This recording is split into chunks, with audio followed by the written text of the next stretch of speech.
नमस्ते बच्चों। आज के इस YouTube चैनल के इस भाग के द्वारा हम लोग समीकरण पर आधारित प्रश्न संग्रह 27 हल करेंगे। प्रश्न संग्रह 27 में देखो, पहला सवाल, निम्नलिखित जानकारियां अक्षर का उपयोग करके लिखो। एक सवाल दिया है, एक संख्या तथा 3 का योग। एक संख्या, कौन सी संख्या नहीं मालूम है, दूसरी संख्या दी है और उनको क्या करने के लिए बोल रहा है, योग करने के लिए, मतलब जोड़ने के लिए बोल रहा है, जोड़ करने के लिए बोल रहा है। तो आप क्या करोगे, ये जो एक संख्या दिया है इसकी जगह पर आप अंग्रेजी के किसी भी अल्फाबेट, इंग्लिश के किसी भी अल्फाबेट अक्षर का उपयोग कर सकते हो। ए का, बी का, सी का, डी का, कोई भी अक्षर, एल का, एम का, एक्स का, वाई का, जेड का, किसी भी अक्षर का उपयोग इसके लिए कर लो। ये लिखो, योग करने को बोल रहा है तो धन लिखो, फिर उसके बाद ये लिख दो। अब इसकी जगह आपने क्या लिया, मान लो आपने ले लिया ए, तो ये ए हो गया, तथा 3 का योग धन 3। आया कुछ समझ में? जो नहीं दिया है उसकी जगह अंग्रेजी के अल्फाबेट का उपयोग करो। आप मन में बना लो, ए लिखना है, एक्स लिखना है, वाई लिखना है, जेड लिखना है, कोई भी, तो ए प्लस 3 कर लो। योग बोला है, धन लगा दो, 3 लिख दो, हो गया आपका। दूसरा सवाल देखो, एक संख्या में से 11 घटाने पर, एक संख्या कह रहा है तो आपने एक संख्या ले लिया ए, घटाने को बोल रहे हैं ऋण, कितना घटाना है, 11, तो ए ऋण 11 हो गया। तीसरा देखो, 15 और किसी संख्या, कौन सी संख्या नहीं मालूम है तो ए हो गया, ये 15 और किसी संख्या माने ए का क्या करना है, गुणनफल माने गुणे ए। अब 15 गुणे ए को हम लोग इस तरह से लिख करके नहीं छोड़ते हैं, इसको हम क्या करेंगे, बराबर 15 और ये गुणे को हटा देंगे, 15 ए। ध्यान रखना, ऋण और धन में ये नहीं होता है, ए ऋण 11 बराबर ए 11 या 11 ए नहीं चलता है। खाली गुणे में क्या करते हैं, गुणे को हम छिपा देते हैं, बाकी सब में जैसा है वैसे ही रहेगा।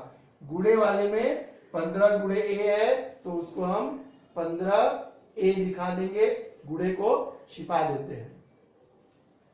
किसी संख्या का चौगुना 24 है, किसी संख्या का कह रहा है तो आप लिख लो ए, चौगुना मतलब 4 गुना, इसका मतलब 4 का गुणा करना है, तो गुणे 4 हो गया। 24 है मतलब गुणा करने पर बराबर 24 आता है आपका। इस तरह से इसको हल कर लो। अब दूसरा सवाल देखोगे, निम्नलिखित समीकरणों के हल ज्ञात करने के लिए समीकरण के दोनों पक्षों पर कौन सी संक्रियाएं करनी होंगी। x धन 9 बराबर 11, कैसे हल करेंगे।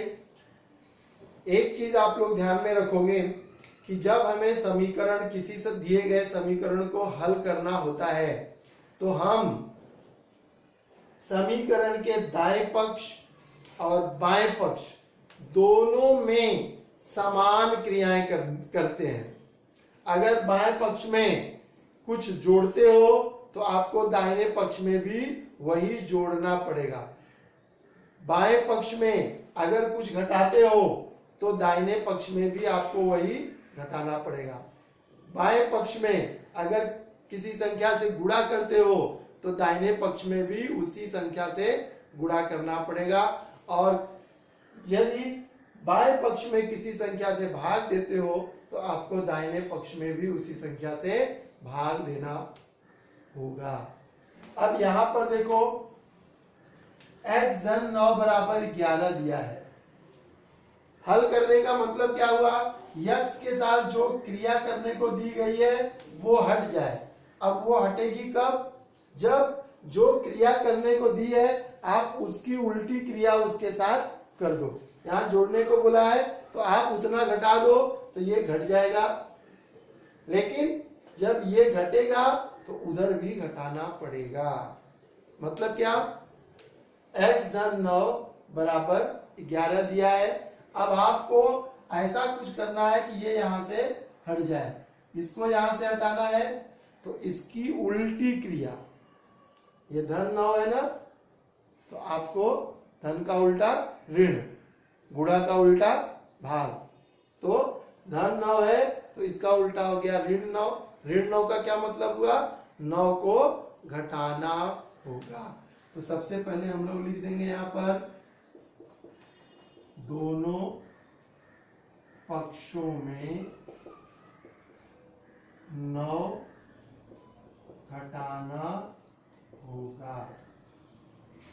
दोनों पक्ष में 9 घटाएंगे तो ये हटेगा, ये हटेगा तो यहां खाली x बचेगा और यहां भी 9 घट जाएगा तो x का मान आ जाएगा, तो समीकरण हल हो जाएगा। कैसे, देखो x धन 9, इसका उल्टा ऋण 9 बराबर 11, इधर नया क्या लाए हो ऋण 9, तो इधर भी ऋण 9 कर दो,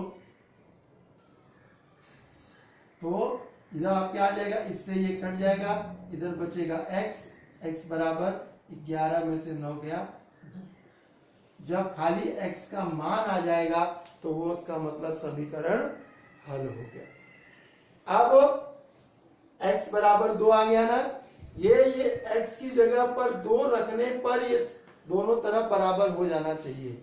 अब मैंने x की जगह पर यहां पर 2 रखा, 2 में 9 जोड़ा, 9 और 2 11।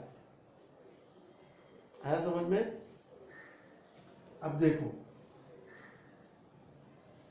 दूसरा सवाल, देखो x ऋण 4 बराबर 9। अब हम क्या करेंगे, ये ऋण 4 को हमें हटाना है तो इसका मतलब इसका उल्टा धन 4, मतलब 4 जोड़ना पड़ेगा। तो क्या लिखोगे, दोनों पक्षों में 4 जोड़ना होगा। अब क्या लिख देंगे हम, x ऋण 4 धन 4 बराबर 9 धन 4। आया समझ में, 4 जोड़ दिया, दोनों पक्ष में ये 4 जोड़ दिया। अब इससे ये कट गया, यहां बचा x, x बराबर 9 और 4 13, x का मान आ गया 13। अगर मैं x की जगह पर, x का मान 13 का क्या मतलब हुआ कि समीकरण में x की जगह पर x का मान रखो तो ये उत्तर आना चाहिए। तो x की जगह पर यहां पर मैंने 13 रखा, अब 13 में से 4 घटाओ 9 आएगा, मतलब आपका सही है। अब तीसरा सवाल देखो, 8x बराबर 24।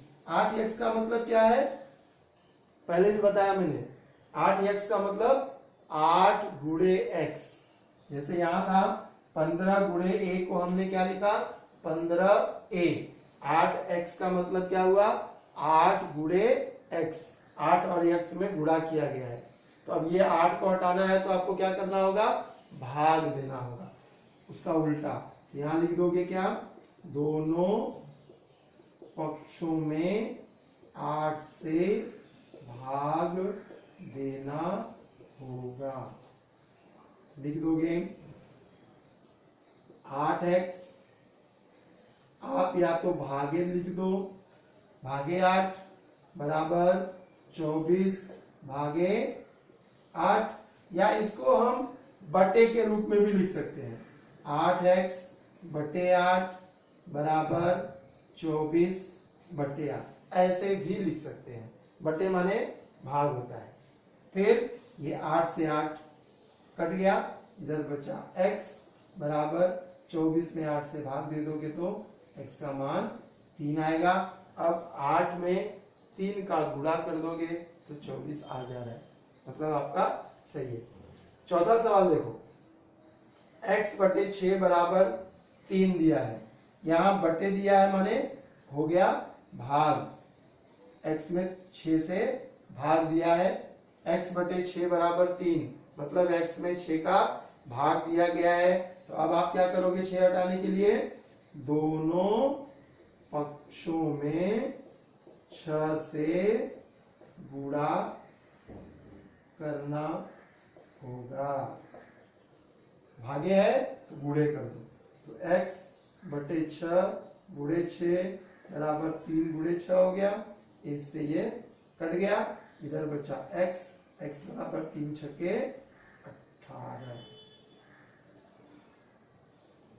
18 आ गया।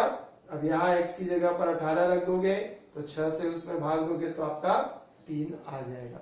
तो इस प्रकार हम इन सवालों को हल कर सकते हैं।